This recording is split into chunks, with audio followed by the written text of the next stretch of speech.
Partager un écran. Ah, je voulais juste faire une Vas-y, petite vas-y. phrase. Ouais. Donc, avant de débuter cette présentation, le Réseau pan-canadien reconnaît qu'il est situé un territoire autochtone traditionnel encédé par voie de traité et souhaite saluer ceux et celles qui, depuis des temps immémoriaux, ont été les gardiens traditionnels. Nous exprimons notre respect pour la contribution des peuples autochtones et à la culture des sociétés ici et partout autour du monde. La présentation de cet atelier est rendue possible grâce à l'appui financier du gouvernement du Canada et des membres du réseau d'enseignement francophone à distance. Donc, merci à tous d'être présents avec nous aujourd'hui pour l'atelier Évaluer les apprentissages à distance ou en classe et s'il y avait d'autres voies avec Serge Guérin-Lajoie de l'Université de TELUC. Serge est professeur à l'Université TELUC depuis 2017. Il y œuvre à titre de professeur spécialiste en formation à distance, en technologie éducative et en enseignement supérieur. Il est détenteur d'un doctorat en technologie éducative réalisé à l'Université Laval. Il a également complété 2 programmes d'études de deuxième cycle à l'Université TELUC. Il détient un baccalauréat en enseignement des sciences secondaires de l'Université du Québec à Trois-Rivières et un diplôme d'études supérieures en musique du Conservatoire euh, des Trois-Rivières. Depuis une quinzaine d'années, il publie des articles et réalise des communications en lien avec la formation à distance, la technologie éducative et l'enseignement universitaire. Serge, c'est un plaisir de vous avoir avec nous aujourd'hui. Je vous laisse maintenant la parole. Merci beaucoup, Elodie. Bonjour à tous et à toutes. Je vois des noms connus, d'autres moins connus, mais ça va me faire la chance, donner la chance de vous connaître. Je vous remercie d'être là aujourd'hui. Dans le fond, un atelier qui se veut participatif, dans le sens que j'ai des pistes de réponse, mais je veux surtout avoir je vous dirais, vos entrées, vos données, vos réflexions par rapport à l'évaluation, puis ça va peut-être venir bonifier là, ce que je vais faire dans les prochaines minutes. Donc, soyez pas trop loin. N'hésitez pas à garder votre caméra allumée aussi. Ça va me permettre de voir là, où est-ce que vous en êtes. Si vous avez des mains, des choses comme ça, c'est très, très, vous allez voir, c'est très participatif. Puis, on va bien s'amuser dans la prochaine heure. Donc, je vous partage à l'instant un écran. Est-ce que vous voyez le diaporama? Oui? Oui. Excellent. OK. Donc, l'atelier s'intitule Évaluer les apprentissages à distance ou en classe, parce que vous allez voir que les réflexions qu'on fait ne s'appliquent pas seulement à la formation à distance. Et 2 points. Et s'il y avait d'autres voies? L'idée, c'est je veux explorer avec vous plusieurs idées, puis voir ce qu'on peut dégager pour peut-être sortir des voies traditionnelles d'évaluation qu'on voit depuis les années. Ben, ça le dit, c'est la tradition. Donc, voilà. Ici. Le but de l'atelier, identifier une nouvelle voie ou peut-être des nouvelles voies pour l'évaluation des apprentissages à distance ou en classe. Je fais une petite mise en garde, c'est-à-dire que cet atelier vise à mettre en commun des idées, des réflexions, etc. Et toutes les idées et les réflexions sont bonnes et méritent discussion. Donc, ne vous mettez pas, comme j'ai déjà dit dans le passé, mettez-vous pas un sabot de Denver cognitif, là. Permettez-vous de réfléchir puis sortir du cadre de ce que vous faites ou ce que vous avez vu ou ce que vos collègues font. Je vous partage à l'instant dans le clavardage un petit document collaboratif. Voilà. Donc, atelier troisième voie. Je vous invite à l'ouvrir. Puis, normalement, ce que vous devriez être capable de d'écrire dans le document, on va pouvoir faire un test à l'instant. Vous devriez voir des gens. N'hésitez pas à l'écrire là, sur les premiers picots, là, juste pour voir si vous êtes capable. Je le sais, j'aurais pu utiliser un Padlet, mais curieusement, je me suis fait la réflexion. Padlet, on n'entend plus beaucoup parler. J'aurais pu utiliser aussi un MIA de ce. C'est MIA que ça s'appelle? Ou en tout cas MIA de ce monde, là, document collaboratif, mais quoi de rien de plus facile à utiliser que un document Word avec un lien. C'est assez classique, mais ça fonctionne. Donc, je vous amène la première question. Euh, Première réflexion. Je vais ramener le document de collaboratif à l'instant. Donc, prochaine question, première réflexion. Pourquoi est-ce qu'on évalue des apprentissages? Je vous donne là 3-4 minutes. Prenez-vous un picot.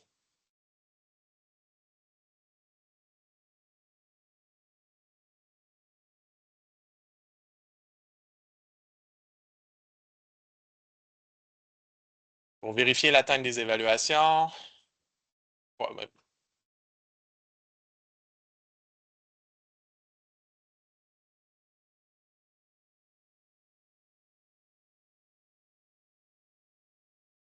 allez, je vous laisse écrire.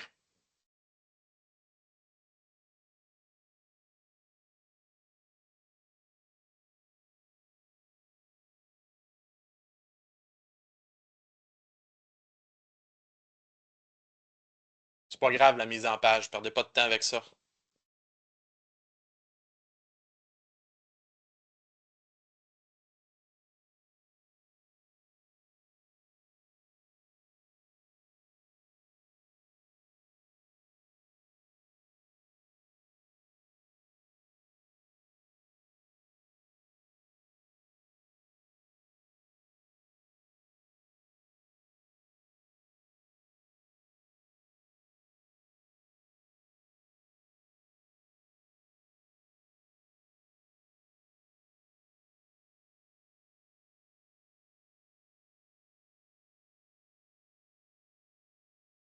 OK.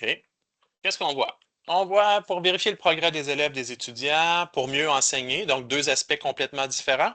On voit l'idée, c'est d'aider les étudiants de suivre leur progression. Dans d'autres cas, c'est pour s'améliorer comme enseignant ou améliorer nos cours quand on a des cours autoportants.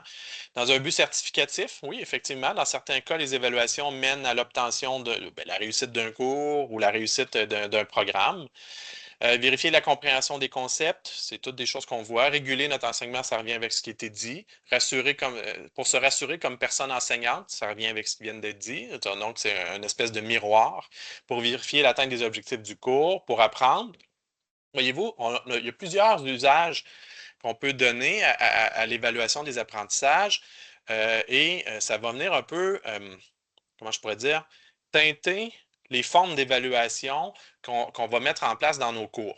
C'est-à-dire que, je vous donne un exemple, si on a une évaluation diagnostique en début d'un module ou d'un chapitre ou d'une section, ça va nous permettre, oui, à l'étudiant, ça va permettre à l'étudiant de savoir ce qu'il maîtrise ou si réactiver ses connaissances antérieures pour faire la suite, mais ça vous permet aussi, vous, comme enseignant, de dire, ah, quels sont les étudiants qui maîtrisent les concepts, qui savent déjà ce qu'il y a à faire ou à une partie. Ça vous donne des indices sur leur niveau. Donc, voyez-vous, c'est deux fonctions complètement différentes, mais ça vient teinter assurément, ça vient teinter les évaluations que l'on fait.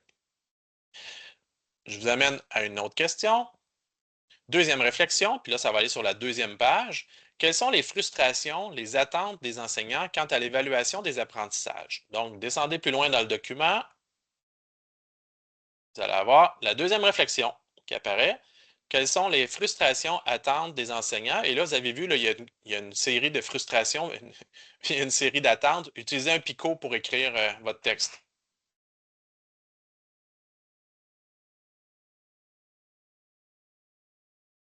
C'est le fun de voir les petits picots qui avancent, là. On dirait des.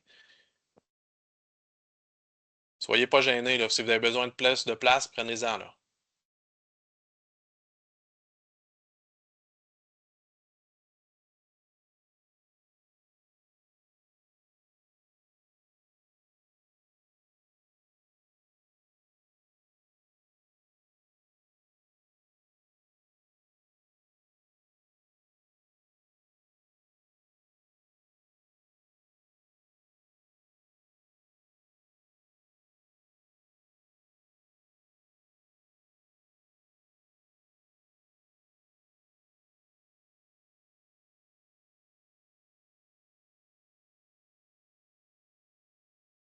Ah, ça va mieux, là. Le document collaboratif, là, la courbe d'apprentissage, c'est fait. J'aurais dû faire un exercice test avant, je m'en excuse.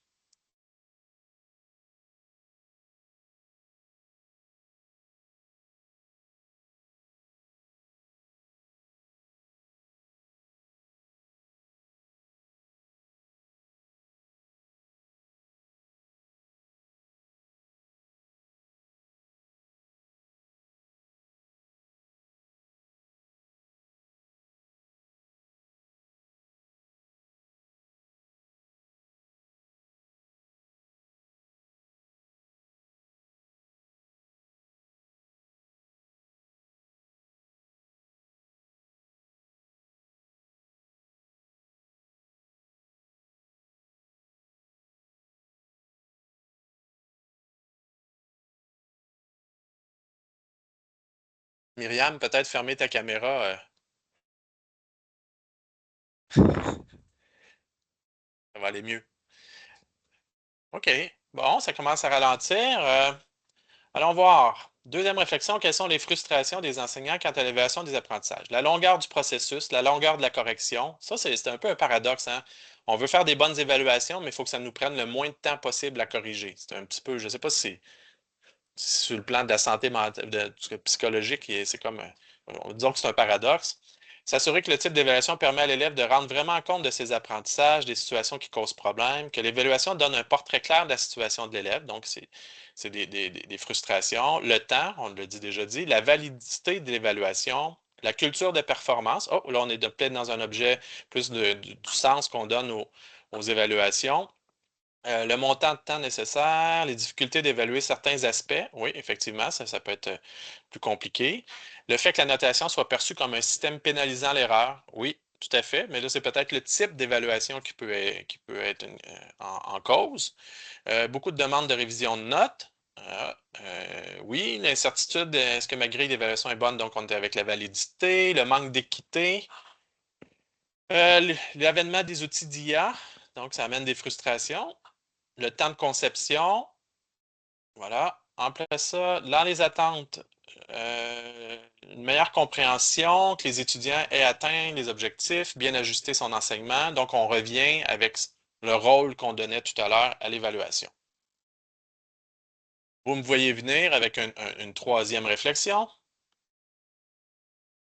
Voilà. Quelles sont les façons de faire classiques ou usuelles ou habituelles qu'on a pour faire des évaluations des apprentissages?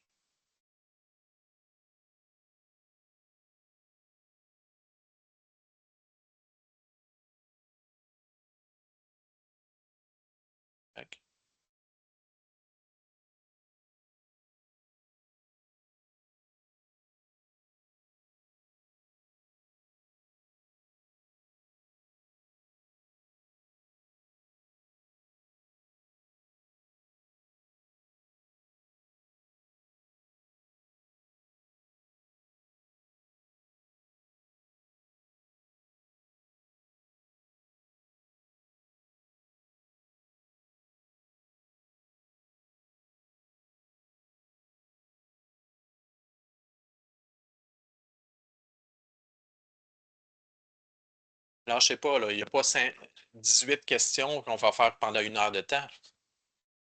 J'ai besoin de vous.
OK.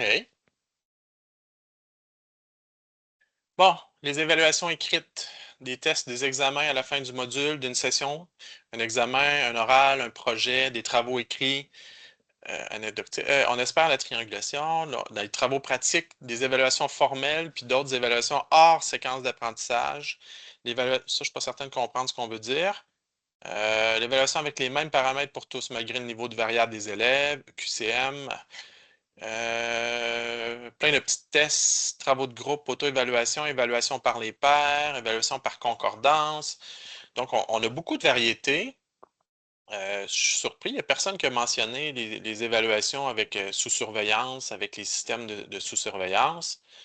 Euh, OK. Bon. Moi, avec le temps, là, je veux pas, je considère pas que j'ai tout vu, là, mais mais quand je prends du recul un peu, ça fait un petit bout de temps, là, il y en a qui me connaissent que je suis en formation à distance, je sens, j'observe deux tendances. C'est-à-dire que la première tendance, c'est pour moi c'est ce que j'appelle la première voie, c'est qu'on voit notamment dans les universités, c'est dire on va faire la même chose qu'on a toujours fait, c'est-à-dire grosso modo un ou deux examens, un ou deux travaux notés, ça fait trois ou quatre évaluations. On a toujours fait ça à l'université ou à peu près avec des petites variantes, mais c'est pas mal ça qu'on fait, puis on essaie toujours de le faire. L'autre tendance qu'on voit en formation à distance, c'est d'essayer de, de, de sécuriser cette façon de faire-là, c'est-à-dire qu'il y a tous les systèmes de télésurveillance qui existent là, pour essayer de vérifier que les étudiants, c'est comme si on avait un contrôle d'identité, puis même ça va très loin, on contrôle leur ordinateur, on s'assure qu'il n'y ait absolument rien. On essaie de créer, je veux dire, la bulle de hamster parfait pour s'assurer qu'on a de l'intégrité. Pour moi, ça, c'est la deuxième voie. C'est comme deux quêtes, c'est-à-dire on essaie de continuer ce qu'on faisait toujours, puis après ça, on essaie, vu qu'on est à distance, on essaie de faire comment ça s'appelle? Euh, une, une hyper-vigilance. Mais je me dis, est-ce que ça ne nous amène pas à des cul-de-sac d'une certaine façon? Est-ce que ça nous amène pas des œillères dans les façons de penser les évaluations? C'est là-dessus c'est vers là que je voudrais vous amener.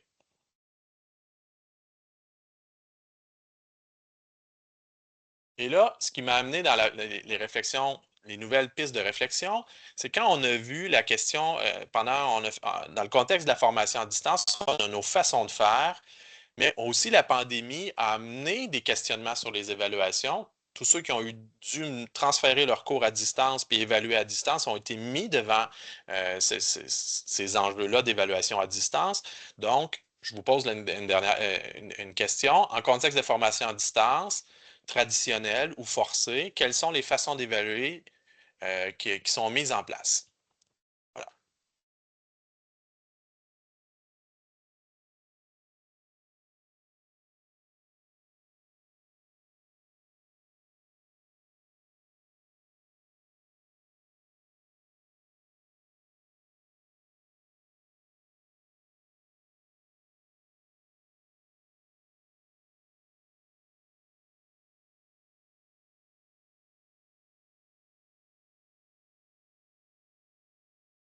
Je vous encourage.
OK.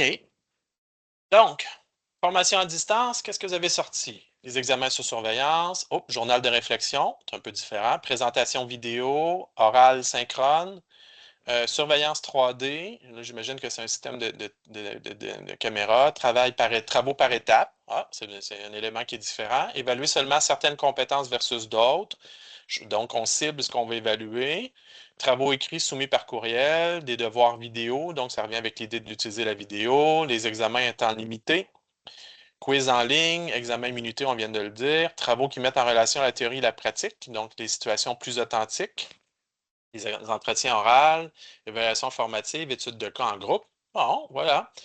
Mais euh, c'est toutes des choses qui sont intéressantes, mais voyez-vous, on sort un petit peu de ce qu'on avait vu dans la troisième réflexion, mais on est un peu dans, on essaie, il y a encore des traces d'essayer de répliquer, puis, mais il se rajoute la partie surveillance, là. On est beaucoup plus, Alors, il y a une médiatisation ou une médiation de la surveillance par un système. Donc, que ce soit un oral synchrone, ben, je prends un rendez-vous avec l'étudiant, il me fait son oral. En distance, en tout cas, à la télé, on ne fait pas d'oraux devant le groupe, là, on le fait un par un. L'idée on a amené le degré d'ouverture en disant, ben, on va permettre à l'étudiant de faire des fois de faire un oral ou d'un travail écrit ou même de faire une capsule vidéo. Donc, on a d'autres formes qui apparaissent. Pour moi, ça reste encore dans les deux premières voies, c'est-à-dire on fait ce qu'on a toujours fait ou on tombe dans l'hypersurveillance. Voilà. Euh, J'aimerais ça vous entendre. J'arrive à là. Excusez-moi. Avec la pandémie, puis depuis la pandémie, j'aimerais ça vous entendre. Est-ce que vous avez vu des choses qui vous ont inspiré? Là, vous allumez votre micro puis vous me donnez un exemple. Ah, je pense que les micros sont fermés, hein? Élodie, est-ce que tu peux débarrer ça? C'est bon. Excellent. Bon, profitez-en. Avez-vous vu quelque chose qui n'a pas été mentionné et que vous avez dit, mon Dieu, pourquoi on n'a pas pensé à ça avant? Nicole,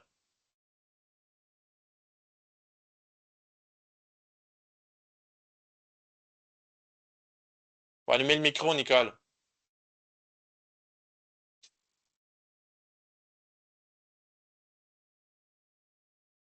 On ne t'entend pas. Je ne sais pas pourquoi. Bizarre. OK, ça arrive, ça vient d'arriver.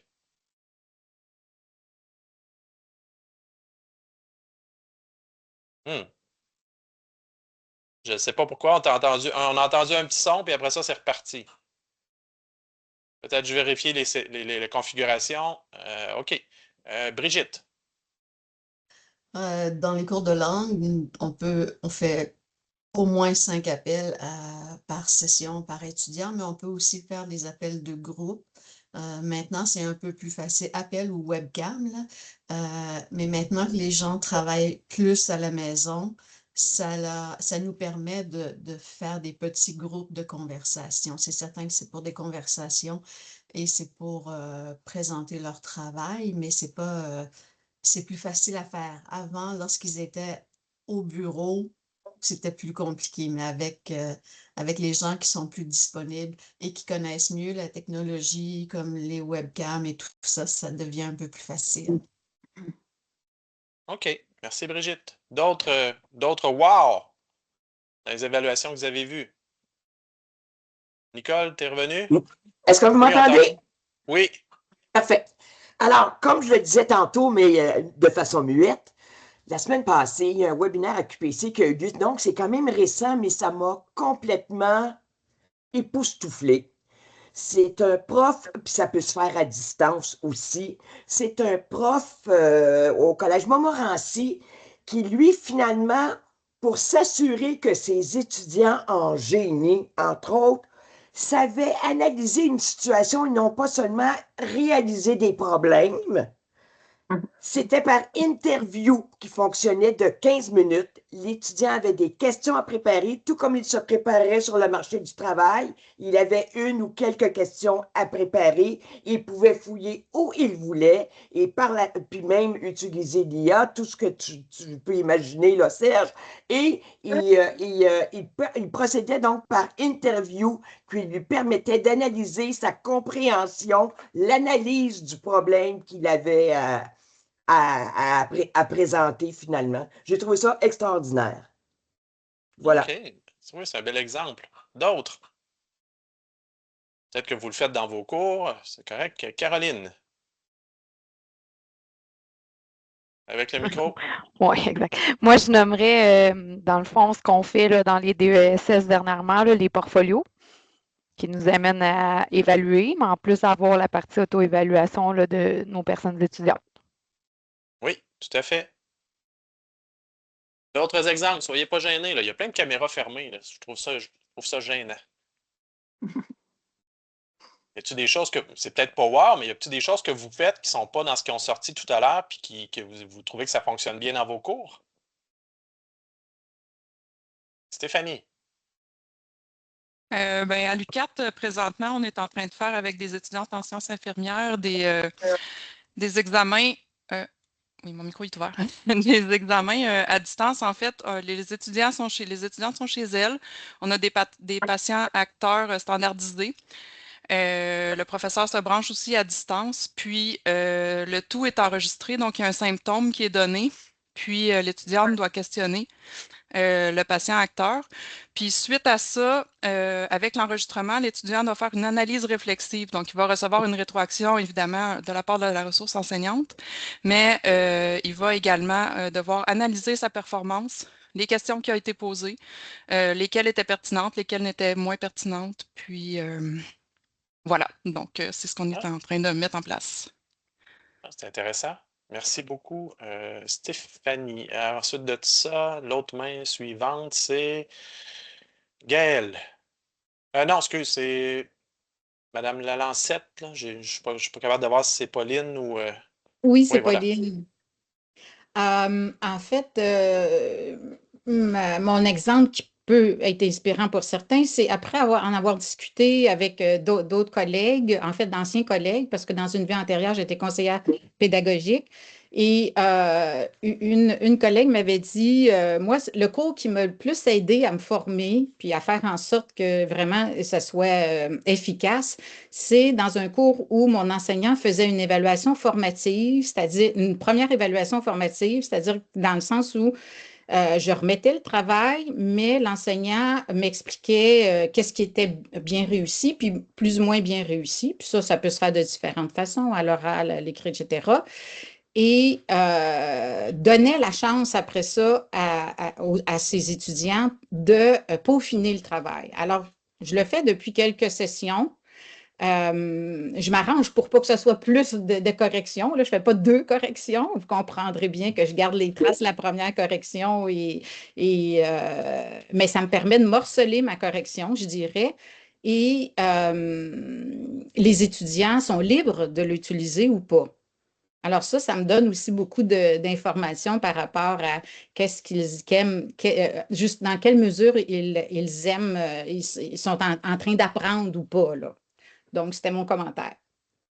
Oui, tout à fait. Merci beaucoup, Pauline. Il y a deux choses là-dedans intéressantes. L'idée de fragmenter, puis peut-être justement, sans augmenter la charge de correction, il y a comme des traces, là. Il y a une évolution, là, qu'on est capable de voir des choses. Au lieu d'avoir un portrait instantané, on a peut-être deux images de la même évaluation. Là, il y a quelqu'un qui a posté l'entretien individuel, adieu la correction. Oui, dans le fond, c'est un peu comme le principe de l'évaluation de l'oral qu'on peut faire aussi. Gaël,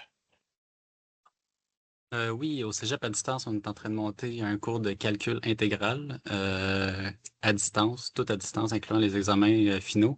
Et on a appliqué la technique de la triangulation. Donc, l'étudiant il fait et des évaluations classiques. Là-dessus, il doit créer un arbre de décision ou un algorithme de décision qui va lui permettre de résoudre tous les types de problèmes qui lui seraient présentés. Donc, on enseigne ça aussi dans le cours. Et finalement, pour finir la triangulation, il y a à 2 moments dans le parcours des entrevues avec son tuteur. Donc, le tuteur, il peut vraiment savoir, il peut vérifier qu'il y a une cohérence entre les 3 points d'évaluation. Et l'algorithme de résolution fait juste grandir avec l'évolution de la matière qui est vue dans le cours. oui, Donc, c'est le intéressant. tuteur peut Donc, voir qu'est-ce qui se passe. c'est un peu comme l'idée d'un work in progress, une évolution qui est individuelle d'un étudiant à l'autre. On avait cette idée-là dans un certain temps, quelques années, quand les gens demandaient aux étudiants de construire des cartes conceptuelles au fur et à mesure qu'ils cheminaient dans leur cours. C'est un peu la même idée. Oui, exactement. Myriam, merci Gaël. Oui, merci. Bon, comme vous avez vu, j'étais en déplacement, mais j'ai arrivé au bureau.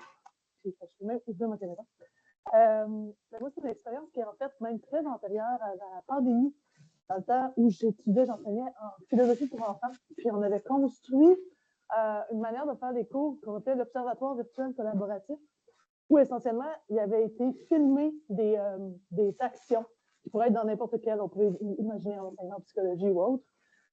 Donc, nous, c'était des classes qui étaient filmées, des classes d'enfants qui étaient filmées. Puis les étudiants universitaires de mon cours, ce qu'ils devaient faire, c'était remarquer certaines situations spécifiques prédéterminées, en faire des commentaires sur les vidéos, puis être vraiment en collaboration les uns avec les autres. Donc, par exemple, un étudiant disait « Ah, ben j'observe ici que les enfants donnent un exemple. » Expliquer pourquoi ils voyaient ça et devait aussi intégrer des commentaires des autres participants du cours.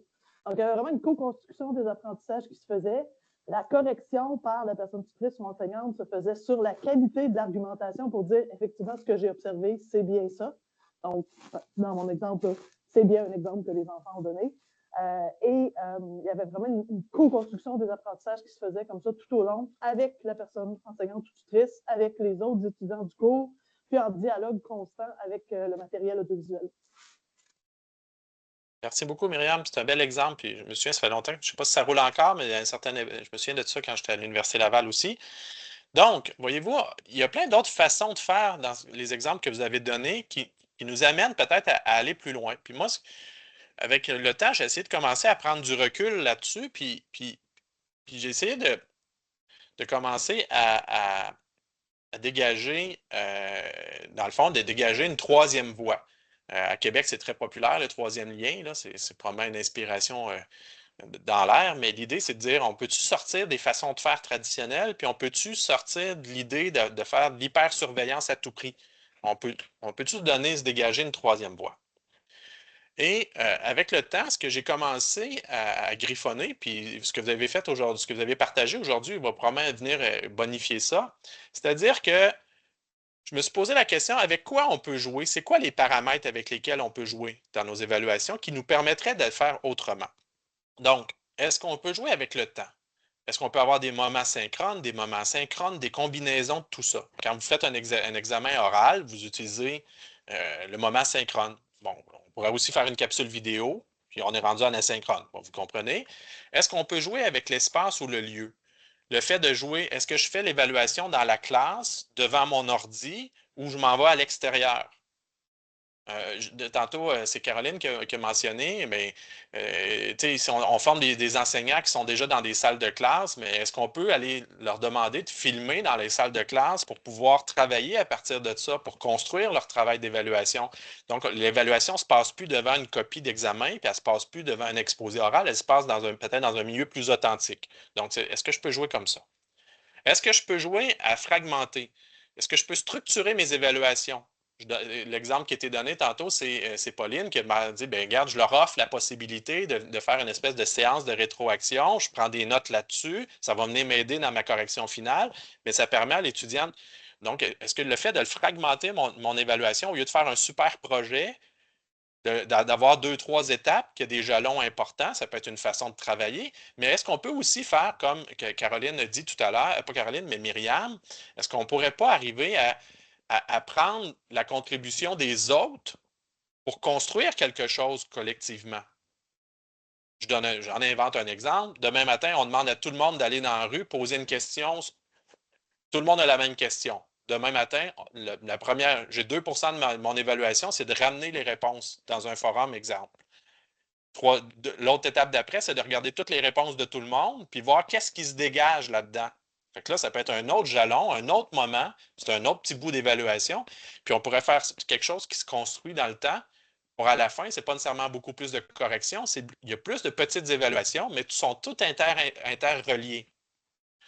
Là, vous me voyez venir peut-être en disant, ouais, mais avec l'IA, ils pourraient inventer des questions. Oui, mais imaginez s'ils doivent essayer de faire des analyses sur un paquet de données de milieux disparates. Ça commence à être compliqué d'alimenter la bête, là. Je ne sais pas si vous voyez l'idée, là. J'invente, mais j'ai déjà vu dans un cours à l'Université Laval un forum où il y avait 2500 interventions par trimestre, là.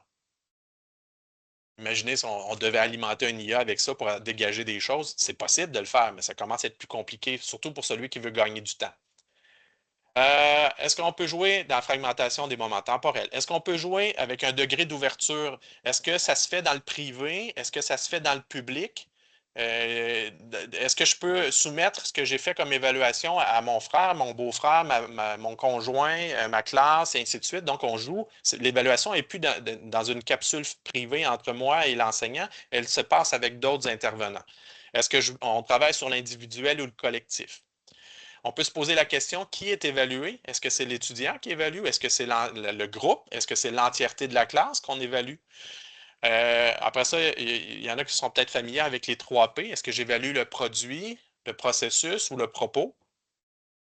Qui corrige? Est-ce que je demande à corriger seulement par l'enseignant? Est-ce que je peux demander de l'autocorrection? Est-ce que je peux demander de l'évaluation par les pairs? Est-ce que le résultat peut être modulé selon la contribution que chacun fait dans un travail qui serait fait en équipe? Ainsi de suite.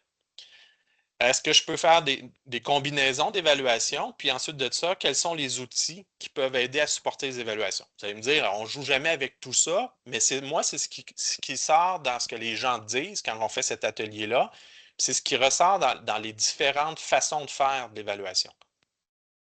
Bon, où est-ce que ça nous amène? Est-ce que ça vous parle, ça, jusqu'à maintenant? Est-ce que trouvez-vous ça? Soyez pas gênés, vous pouvez écrire des commentaires dans le clavardage, vous pouvez poser des questions. Là, je vous amène un peu dans pas mon coffre à outils, je vous dirais dans mon scrapbook. On va dire ça comme ça. Ça fait un petit bout que je suis dans le domaine. Et j'ai imaginé des exemples, puis j'en ai aussi réalisé avec des gens, puis j'en ai décrit aussi, puis c'est vers ça que je vais vous en présenter quelques-uns qui vont peut-être vous inspirer. Voilà. Ça fait longtemps, dans ce temps-là, j'avais tous mes cheveux. C'est le cours de pédagogie instrumentale qui existe encore à l'Université Laval.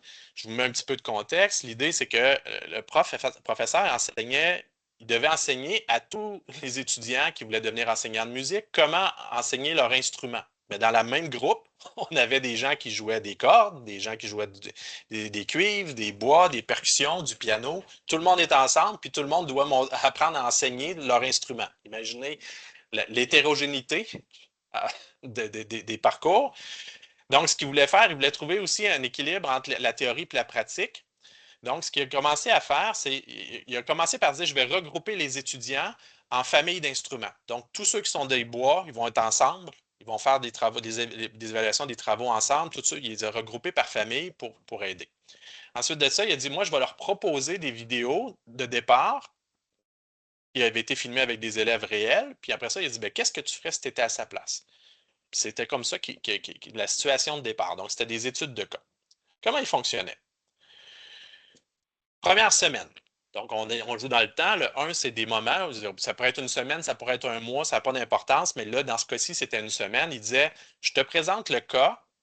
Et là, l'étudiant, le petit bonhomme noir, qu'est-ce que tu fais si tu étais à sa place? Puis chaque semaine, c'était une notion. Je veux enseigner la notion de rythme. Je veux enseigner la notion de nuance. Je veux enseigner la notion de justesse. Il y a plein de notions comme ça. Mais là, ils ont dit, cette semaine, c'est la justesse. Je te présente la vidéo. Qu'est-ce que tu ferais si tu étais à sa place? C'est un cas problème. Et là, les étudiants devaient déposer dans le forum de leur famille d'instruments.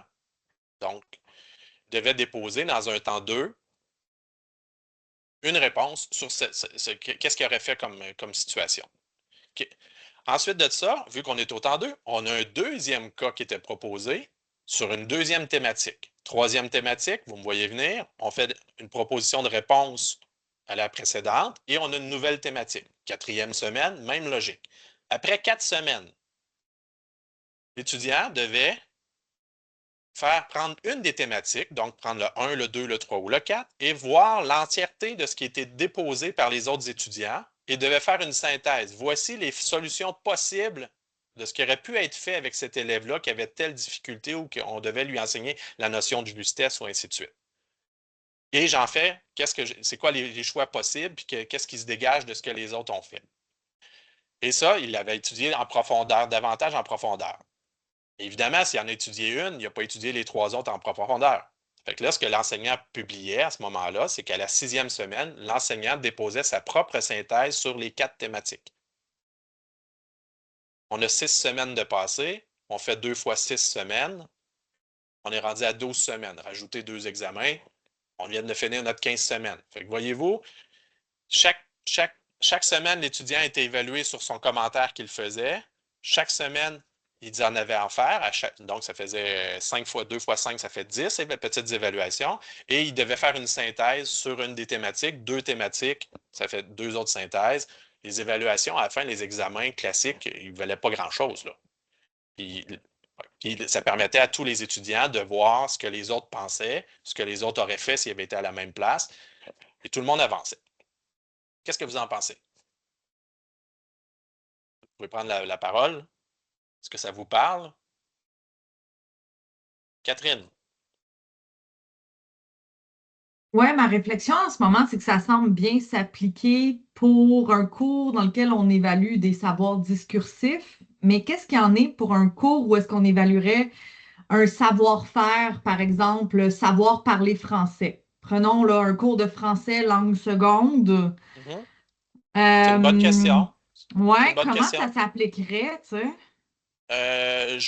Dans ce cas-là, vite comme ça, là, à chaud, je ne verrais pas de la façon de l'appliquer cet exemple-là. OK. Je ne le verrai pas. Mhm. Autre commentaire? Myriam? Oui, peut-être que j'ai manqué un petit élément d'information, Serge, mais j'ai eu l'impression qu'il y avait comme donc une correction et éventuellement une rétroaction qui était faite à chacune des étapes. Si oui, Non, ça me semble beaucoup. ici, la correction, OK, c'est vrai, tu as une très bonne question. Chaque contribution était rétribuée, puis chaque commentaire était rétribué aussi. Puis les commentaires étaient faciles à évaluer, c'est-à-dire que, j'ai oublié de le mentionner, quand ils regardaient un commentaire, il y avait 3 choses. Tu avais 0 point si tu n'avais rien dit, si tu n'avais pas fait ton commentaire. Deuxième, c'est est-ce que tu disais, tu disais bravo, félicitations, c'est un super beau commentaire. Ça te donnait juste 1 point sur 3. Le deuxième point, c'est de faire oui, bravo, c'est très bien. Ce que tu dis, ça illustre très bien telle notion théorique qu'on a vue dans le matériel de cours. Fait que là, tu avais ton deuxième point. Puis ton troisième point, tu pouvais l'avoir en disant oui, bravo, c'est très bien, ça illustre telle notion, mais tu aurais pu aussi faire ça. OK. C'est facile à corriger, là. Je veux dire, le commentaire, ça tenait à un paragraphe. Le correcteur pouvait dire c'est 0, 1, 2, 3 points facile. Fait que ça se saisit rapidement, tu saisis dans la plateforme, puis les résultats se compilent. Fait que vous comprenez? Oui, je comprends mieux. Mon idée, même pour l'amener un peu plus loin, c'est de me demander est-ce qu'il ne pourrait pas y avoir en fait une partie de ça qui serait carrément de la correction par les pairs. Ça pourrait très bien. Tu m'enlèves les mots de la bouche. Voilà. OK, je continue. Est-ce qu'il y aurait un intérêt ou les situations pour utiliser l'IA générative dans cet exemple-là? Bien, tu sais, si tu demandes aux étudiants qu'est-ce que tu aurais fait à la place de cet enseignant-là, peut-être que tu peux le demander, sauf que si tout le monde commence à utiliser l'IA collectivement, on se dégrade, là. On n'y arrivera pas, là. On ne sera pas capable d'avoir une synthèse complète, là. Fait que là, il y a comme une espèce d'enjeu du collectif. Si tout le monde donne de la boîte à tout le monde, on va se ramasser avec de la boîte à la fin. Vous voyez venir? Fait que là, c'est cet enjeu-là. Puis si quelqu'un, vu que c'est tout ouvert sur des forums, mais si quelqu'un donne des choses, des commentaires constructifs, il fournit, il participe, puis l'autre, il le fait pas bien, tout le monde le voit que tu participes pas bien. Tout le monde le voit que tu as utilisé peut-être l'IA. Voyez-vous, on joue dans le public puis dans le privé, là. C'est aux yeux de tous. C'est un construit collectif. Fait que ça, c'est une autre dimension qu'on des fois, on oublie, là. Un autre exemple. Celui-là, il est théorique, mais vous allez voir en utilisant des cartes conceptuelles. Bon, l'idée, c'est que j'ai un cas, j'ai une lecture préalable, une carte, pas une carte, mais un livre, une vidéo, puis je dois me préparer avant la rencontre, avant la séance synchrone, avant la conférence, peu importe le moment. Donc, j'ai une préparation à faire et a lieu l'événement, la séance, le module, la séance en salle de classe synchrone ou la lecture du module. Et je retravaille ma carte après. Je dépose ma carte. Fait que, je peux déposer une carte juste pour le checkpoint. Je l'ai faite avant. Vous la regardez, vous la corrigez, c'est que ça vous appartient. La séance a lieu, une carte retravaillée, je la regarde après. Donc, on a 2 moments d'évaluation possibles. Voilà. On aurait pu aussi faire des variantes, d'utiliser, là, vous avez vu les petits picots, au lieu de faire la carte individuellement, je la fais en équipe. Oui, on se prépare avant la séance, on se prépare, ce serait quoi les questions, qu'est-ce qu'on a compris du cas, qu'est-ce qu'on a compris des lectures, lieu la séance, puis après, on retravaille notre carte ou nos notes partagées. Vous voyez la logique. Donc, on peut évaluer je veux dire, les dépôts, le fait de le faire. On n'est pas obligé d'évaluer le contenu en tant que tel. Un autre exemple, parce que je vois le temps qui file. Soir de grande première, c'est un exemple que qu'on a fait dans un cours où les gens devaient apprécier la musique. Ils devaient apprendre. Fait que là, ce qu'on leur demandait dans l'évaluation, c'était de se rendre à un concert. Dès le départ, ils annonçaient le concert qu'ils étaient pour aller voir. Ils devaient se préparer à aller à ce concert-là, regarder le programme, c'est quoi les œuvres, et ainsi de suite. Puis ensuite de ça, aller assister au concert. Puis après ça, ils devaient faire des liens entre ce qu'ils ont assisté au concert et les notions théoriques qu'ils ont vues dans le cours. Fait qu'imaginez l'expérience, là, elle est complètement différente. Puis chaque concert était différent. Évidemment, c'est un étudiant à distance, et je ne sais pas, moi, il est sur une île isolée, puis il n'y a pas de concert dans les 15 prochaines semaines, ben, il y avait une alternative d'avoir un concert sous forme vidéo disponible. Là. Il y avait une possibilité. On avait un plan B, mais c'était possible de le faire. Quelqu'un me dit, ah, c'est super comme exemple, mais moi, je pourrais le faire dans mes cours d'éducation physique. Aller voir un tournoi, aller voir une activité sportive, de se préparer à ça. Vous comprenez? Fait que là, on utilise des situations réelles, puis on se prépare pour aller à cette. Fait que qu'est-ce que je vais avoir besoin? Puis vous comprendrez que les étudiants, quand ils sont là, ils sont beaucoup plus allumés, puis ils comprennent beaucoup plus de choses sur ce qu'ils sont en train à l'événement qu'ils sont en train d'assister. Euh, Est-ce que l'IA serait utile dans ce cas-ci? Je vous pose la question. Ça serait difficile d'utiliser l'IA pour dire j'ai assisté à tel concert, puis voici ce que j'ai entendu, puis blablabla, là, vous comprenez. Un autre sujet, un autre exemple. Quand le blog sert la pédagogie, c'est un exemple que j'ai fait avec Gérald Côté, là, ça fait déjà un certain nombre d'années, mais je l'ai déjà présenté quelques fois. L'idée, c'est que le professeur, ce qu'il voulait faire, c'est expliquer comment fonctionnait la musique populaire, puis comment c'est interrelié avec la société où est-ce que ça a lieu. Et là, il dit, je ne peux pas faire un cours là-dessus, je ne peux pas faire 10 cours, j'aurais 15 cours, j'en aurais pas assez pour expliquer la musique populaire puis tous les phénomènes. Fait que là, il dit, je ne peux pas. Fait que qu'est-ce qu'il dit? Moi, je voudrais que chaque étudiant choisisse un phénomène musical puis l'étudie en fonction du contexte historique, l'espace social, de la musique, ainsi de suite. Toutes les angles possibles, ils avaient identifié, c'est ce que vous avez en tête. Là, il dit, comment faire ça? Bien là, il a divisé ça puis il a donné un certain nombre, une certaine pondération. Puis ensuite de ça, bien, on a utilisé un blog. Et là, le blog, dans le fond, l'étudiant devait faire des posts. Je compte 6 espaces, un résumé de l'histoire, un sujet, blablabla, 6 billets à construire, à déposer dans un blog. Et là, l'étudiant avait la liberté d'aller chercher puis de produire des billets sur ce qu'il voulait pour illustrer ce qu'il voulait dire. Et là, le blog est super intéressant pour ça parce qu'on peut mettre du texte, on peut mettre de l'image, on peut incorporer des vidéos. Fait que là, vous avez des exemples, là, le phénomène Radiohead à une certaine époque, le phénomène du rock progressif. Puis là, il pouvait choisir un groupe musical puis aller montrer les paroles qui étaient mises dedans, montrer des costumes des musiciens. Vous comprenez l'idée? Fait que là, il fait une espèce de construit que tout le monde voit. Puis, lui, il a fait penser à aller chercher une pochette de disque. Ah, ben, moi aussi, je pourrais le faire. Fait que là, ça vient bonifier les travaux comme ça. Et là, on connaît les sujets. L'enseignant peut voir les sujets, il peut corriger les morceaux. Puis à la fin, il demandait un résumé complet qui faisait une synthèse de ce qui avait été produit. Ça revient un peu à ce que Pauline disait tout à l'heure. Je fais des checkpoints. Le sujet, l'étudiant X s'intéresse au phénomène de MeToo et l'émancipation de la femme. Bien, ça ne sera pas une surprise quand je vais le corriger. Je l'ai vu venir. Puis je peux déjà avoir une posture critique puis voir est-ce que c'est. Puis je peux faire de la rétroaction pour qu'il puisse bonifier tout ça. Et tout ça est vu aux yeux de tous les étudiants dans le cours.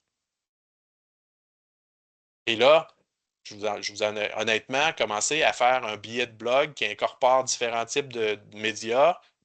Avec l'intelligence artificielle, ça commence à être un petit peu plus compliqué que tout ça se tienne ensemble.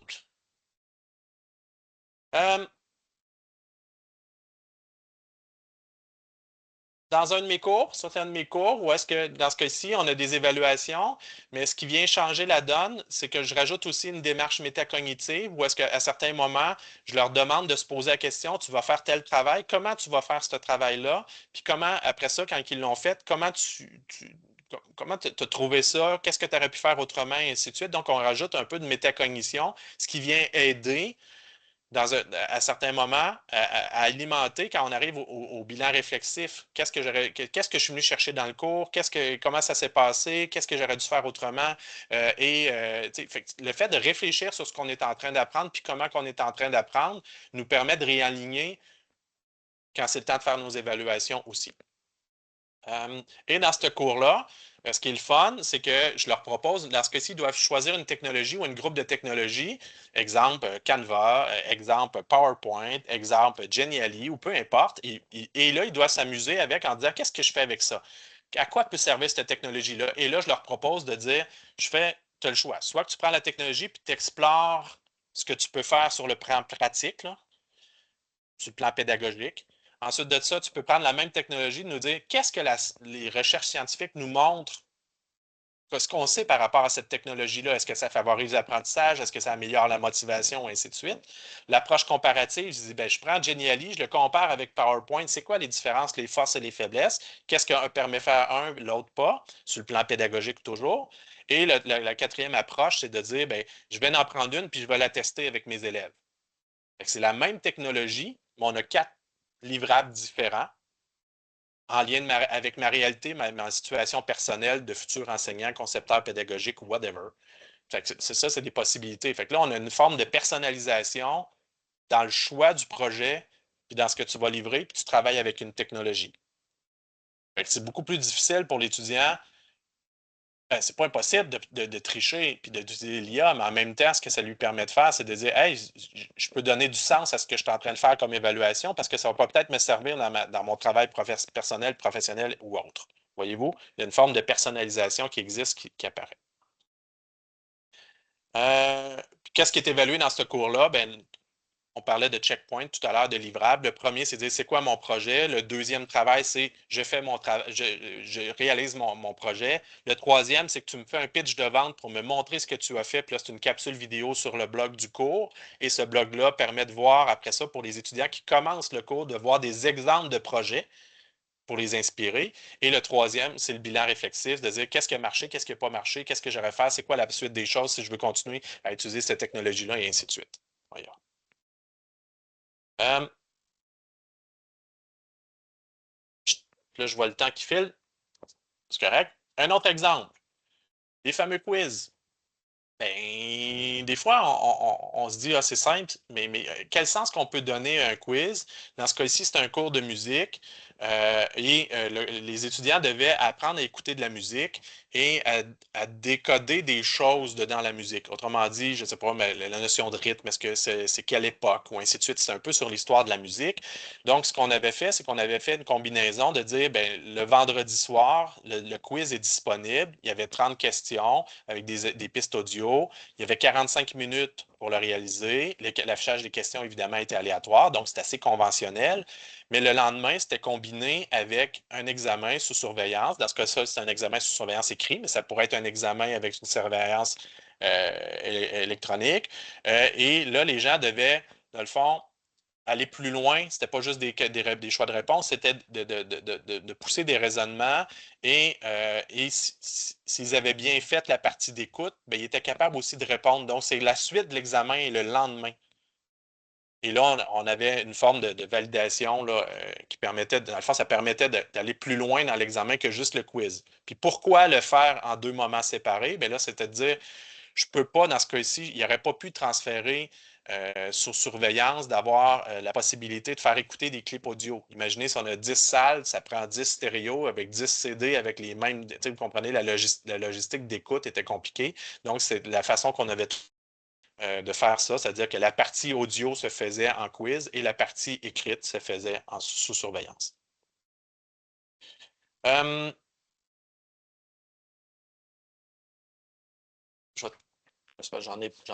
Je pourrais vous en parler encore pendant 1 heure, des exemples.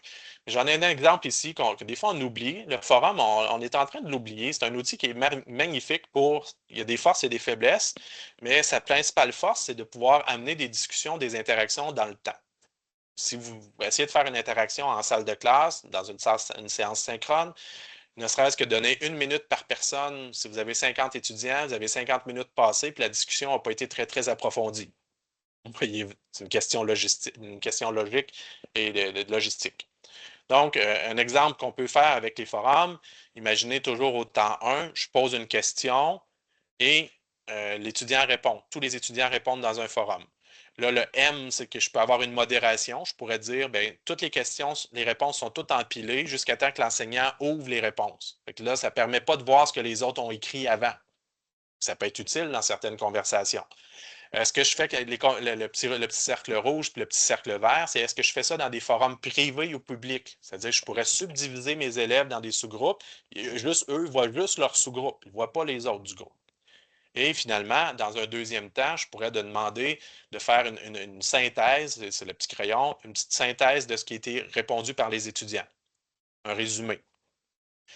On peut faire une variante, c'est-à-dire qu'on pourrait demander à quelqu'un de faire cette synthèse-là, ou l'enseignant pourrait faire cette synthèse-là à l'oral. C'est une autre variante. Et là, vous voyez qu'on peut faire des constructions à toutes les semaines, avoir toujours une question à répondre, on pourrait même rajouter un commentaire sur les réponses, et ainsi de suite. On peut changer ça en dire, ben, c'est pas une question, c'est une étude de cas, c'est une lecture, c'est une vidéo à écouter. Donc, tout ça est possible. On peut aussi rajouter des variantes en disant il y a des moments où on le fait en individuel ou on le fait en sous-groupe ou en équipe. Voyez-vous, on peut se faire plein de paramètres. On peut complexifier l'évaluation, mais pas nécessairement la correction. Je ne sais pas si vous voyez la différence, là. Si vous êtes un peu encore plus allumé, vous pourriez faire en sorte que les équipes changent d'une semaine à l'autre. Ça, c'est encore plus loin, mais ça a ses vertus de changer les membres des coéquipiers dans une équipe ou les sous-groupes. Et là, qu'est-ce que l'enseignant, son rôle? Ben oui, c'est superviser les discussions, préparer des relances, faire la modération. Là, il fait un peu de suivi, puis peut-être même des synthèses à des moments clés. Mais qu'est-ce qui peut être évalué? Qu'est-ce qui peut servir comme évaluation? Ben, l'évaluation peut être faite par les pairs, donc ça n'enlève pas, ça ne rajoute pas de correction. Contribution au travail d'équipe. Si on travaille en équipe, on peut aussi évaluer comment ça se passe, la discussion dans l'équipe. Donc, ça peut être fait. Et on peut évaluer les productions.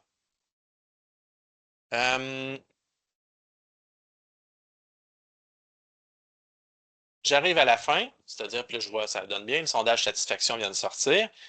Je ne sais pas, est-ce que vous trouvez ça intéressant avant que je fasse la dernière ligne droite? Est-ce que ça vous inspire, ça vous donne des idées? Pauline? Ah, c'est un petit pouce dans les airs, excuse, je pensais que c'était la parole. J'ai des petits pouces, là. Y a-tu des réactions à chaud, là?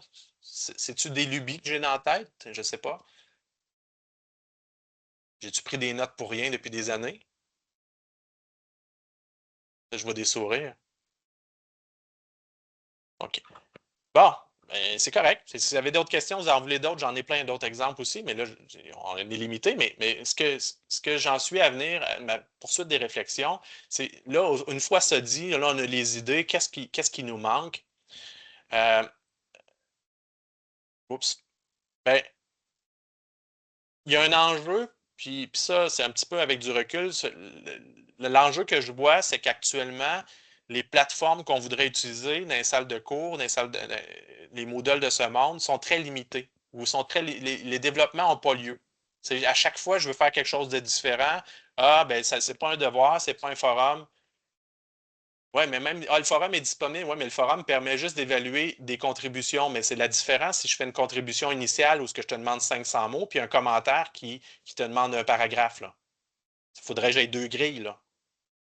Mais ces développements-là ne suivent pas, puis on ne les demande pas parce qu'on n'a pas l'idée. Tu ne peux pas demander à quelqu'un, un enseignant, d'imaginer ce qu'il ne connaît pas, ce qu'il pourrait faire. Autrement dit, il faut avoir des idées, mais il faut les défendre, ces idées-là, puis il faut surtout que les équipes technologiques appuient nos idées. Tantôt, Myriam a parlé du système de philosophie pour les enfants. Il y avait toute une espèce de programme, d'outils numériques. À l'époque, on appelait ça des TIC, qui étaient faits pour prendre les commentaires, prendre le dépôt, prendre en note consigner les commentaires, les commentaires faits par les autres, puis avoir des outils, d'être capable de dire voici tous les commentaires qui ont été consignés. Vous comprenez? Fait qu'il faut que ces développements-là se poursuivent. Puis on n'est pas dans une période où les plateformes se développent, on est plus dans une plateforme où dans une période où les plateformes se concentrent sur toujours les mêmes outils. Puis ils ne les développent pas entièrement pour répondre aux besoins. Fait que ça, je pense qu'on a un petit peu de travail à faire de ce côté-là, puis surtout les gestionnaires, mais surtout les enseignants, il faut qu'ils le demandent. Je serais rendu à la période des questions-commentaires. Voilà. Qu'est-ce que vous en pensez? Voyez-vous d'autres défis? Voyez-vous d'autres caractéristiques? Soyez pas gênés. Je vois des visages. J'espère que ça vous a aidé. Merci, Monsieur Côté. J'espère, en tout cas, c'était le but de l'objectif, c'est vous amener ailleurs, puis vous donner les outils nécessaires ou les idées nécessaires pour aller ailleurs. Puis après ça, bien, si vous en faites plein d'autres formes d'évaluation, parlez-moi-en, moi, ça va me faire plaisir de les rapporter à tout le monde. Voilà. Bien, merci beaucoup à tous. Oui, merci Serge. Merci Serge, merci à tous, à toutes pour votre présence aujourd'hui. Du coup, on se retrouve le 18 mars pour notre atelier Comment créer ou adapter une ressource numérique en FADA avec Claude Potvin, Cathy Junka et Marina Kaplan du pôle d'expertise interordre en formation à distance. Je vous souhaite à tous une belle fin de journée et à bientôt. Merci. Merci, au bonne revoir. journée.